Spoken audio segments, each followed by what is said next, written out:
Ош шаарынын жашыл зоналарындагы дарак жана бадалдар флорасынын экологиялык абалын изилдөө долбоорунун негизги максаты шаардын жашыл аймактарындагы бак-дарактардын жана бадалдардын экологиялык абалына баа берүү болуп саналат.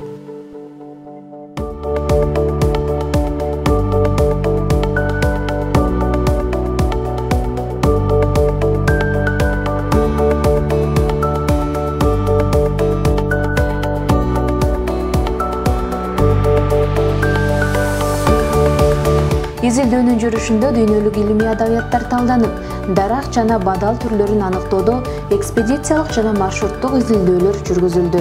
Токой таксациялык көрсөткүчтөр жалпы кабыл алынган методдор менен долбоордун календарлык планына ылайык аныкталууда жана дарактардын, бадалдардын азыркы абалы талданып, учурда изилдөө жумуштары кызуу жүргүзүлүүдө.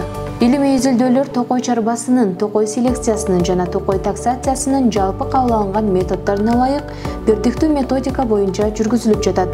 Ага ылайык топурактын курамындагы оор металлдардын үлүшүн аныктоо боюнча атайын лабораториялык анализдер алынды.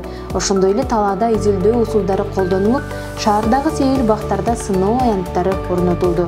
Шаар чөйрөсүнүн шарттарында учурда дарак жана бадал өсүмдүктөрүнүн түрлөрүнө фенологиялык байкоолор жүрүп жатат. Ош шаарынын сейилбак аймактарындагы топурактан мышьяк, кадмий, берлий, коргошун, цинк сыяктуу коркунучтуу биринчи класстагы оор металлдардын курамы спектрдик анализдин жыйынтыгы боюнча айлана чөйрөгө жана жарандардын саламаттыгына терс таасирге ээ болгон абсолюттук маанинин жоктугун көрсөттү.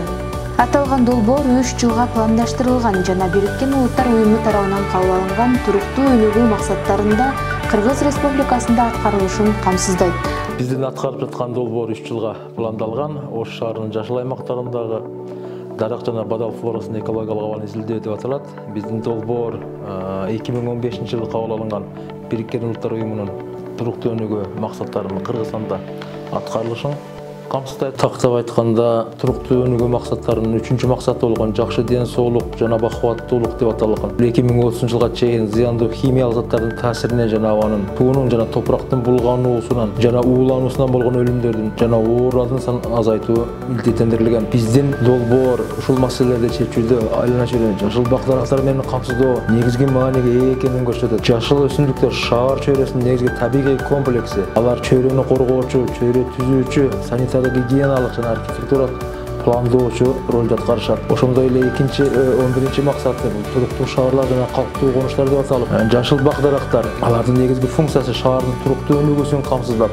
климаттын туруктуулугун сактап, адам баласы үчүн жашаган жерде жагымдуу шарттарды түзүүгө багытталат. Ошондой эле дагы бир туруктуу өнүгүүнүн 13-чү максаты бул климаттын өзгөрүүсүнө каршы күрөшүү эсептелет. Биздин аткарып жаткан долбоор климаттын өзгөрүүсүнүн кесепеттерин жумшартуу жана азайтуу, аларга адаптация болуу жана алдын алуу боюнча маалымат берүүнү жана адамдардын ишканалардын мүмкүнчүлүктөрүн жакшыртуу милдеттерин аткарат. Когда создаются парки, в виде эксперимента производится посадка разных древесных видов, которые в последующем нужно будет оценить, насколько они пригодны для этих условий, насколько они эстетически наполняют парк своим присутствием.